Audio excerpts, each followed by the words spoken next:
अगर शौहर साहिब इस्तिताअत है तो उस पर यह भी वाजिब है कि बीवी को वो खिदमतगार भी मुहैया करे। अगर बीवी को अमीर घराने से लाया है तो वैसे रखने की कोशिश करे। आप वो जो खर्च कर रहे हैं नहीं, वो तो बिल्कुल उसको जस्टिफाई कैसे कर सकते हैं? सर मैं फकत उसकी बात कर रहा हूँ। मैं आपको ये बात अर्ज कर रहा हूँ कि अगर अल्लाह ने शोहर को दिया है तो वो अपनी शान के मुताबिक खर्च करे, रोकने बात ही नहीं कर रहा है। अच्छा, मैं भी बीवी का अंडरस्टैंड की कि आप बीवी के आप 100 कमाते हैं, आप बीवी पे 80 लगा दें, ये आप करें। मैं बीवी की बात कर रहा हूं। हम भी एग्जैक्टली यही बात सेटअप पे जी, जो इस वक्त मैं सेटअप की बात सर उसकी करें बात साहब। आपकी ये बात मेरा इस्तदलाल ये है कि चूंकि आप इतनी क्रेडिबल वॉइस हैं, वो कहेंगे मौलाना साहब ने कहा था जो दिल चाहता है, तो ये बड़ा गलत मैसेज जाता है। नहीं ना, मैं जब बात बीवी की कर रहा हूँ तो मैं बीवी के खर्चे मैं खानदान की बात थोड़ी कर रहा हूँ, मैं रसूमात की बात थोड़ी कर रहा हूँ। मैं फिर दोबारा अर्ज कर दूं, जी प्लीज, अगर आप मुझे बोलने का मौका देंगे। मैं बीवी की बात कर रहा था, मैंने कुरान की आयत पढ़ी कि सोने के पहाड़ भी हो, अगर वो अपनी बीवी पे खर्च करता है तो अल्लाह सुब्हानहू व तआला के नजदीक महबूब है। फिर रिपीट करता हूँ, इससे रसूमात के हवाले से बात नहीं है। मैं तो सिर्फ निकाह कह रहा था कि निकाह को किन लोगों ने मुश्किल बनाया। मैं पहले बीवी के हवाले से बात कर रहा हूँ ना। अब यहाँ आ गया, अब वो लोग कि जो अब देखिए हमारी रसूमात क्यों होती है, सुन लीजिए, वो इसलिए कर रहे होते हैं हमें खुशी महसूस होगी, हमें फरहत मिलेगी। अब मिसाल समझिएगा, वो इसलिए कर रहे होते हैं। लेकिन फिर हम ये देखते हैं कि फरहत तो पीछे आ जाती है, रसूमात इतने आगे बढ़ जाती है कि उसमें शिकवे शिकायत होते हैं, और कभी कभी उन रसूमात की वजह से वो रिश्ते उसी वक्त खत्म हो जाते हैं। कभी कभी हो रहे हैं मुसलसल। अब मैं बात, अब देखिए ना, अब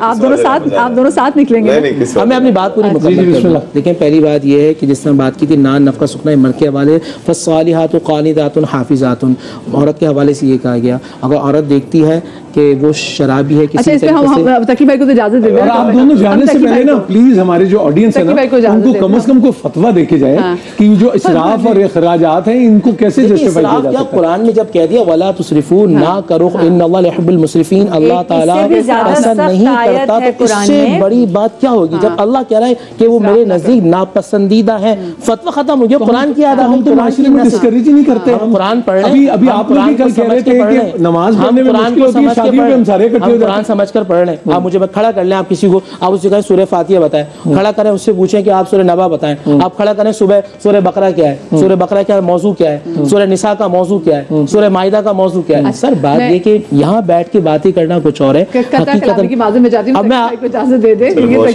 तकी भाई ने किसी और जाना मुझे देखिए, आप बात करेंगे। बहुत शुक्रिया तकी भाई, बहुत शुक्रिया।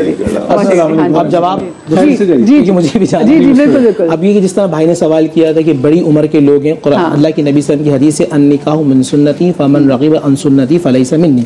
निकाह मेरी सुन्नत है, जिसने मेरी सुन्नतों को छोड़ा वो हम में से नहीं है। अगर आप ये देखते हैं कि एक शख्स की बीवी का इंतकाल हो चुका है, वो 55 या 60 साल के हैं, और कुछ मुआशरे के अंदर कुछ ऐसी औरतें हैं, लड़कियां मौजूद हैं कि जिनकी उम्र 45 है, तो अब मर्द पे वाजिब है कि करे, ये मर्द पर वाजिब होगा कि वो शादियां कराएं, ताकि ये जो अलग लोग ले रहे हैं, क्योंकि अब मैं समझता हूँ 45 साल है वो, अब देखिए हकीकत हमें रहना होगा ना। यहाँ भाभियाँ या दूसरे जो लोग हैं या खानदान के लोग हैं वो बड़ा एतराज़ात कर रहे होते हैं। एक औरत की मुश्किल ज़िंदगी बड़ी मुश्किल हो जाती है। अगर ये हम ये पैगाम ये देते हैं तो ये बड़ा आसान और आम फहम होगा कि जो आदमी 55-60 साल का है और औरत 40-45 साल की है, तो उस पर वाजिब है कि वो निकाह करे। और निकाह क्या है, अन्निकाहु मिन सुन्नती, हुज़ूर मेरी सुन्नत है, जो नहीं करता तो फिर वो अच्छा अमल नहीं करता। बहुत शुक्रिया, आपके सवाल का जवाब सब ब्रेक के बाद में आपको।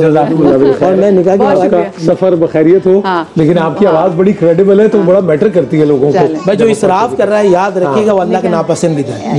बहुत शुक्रिया जी। नूर भाई हमारे साथ मौजूद थे।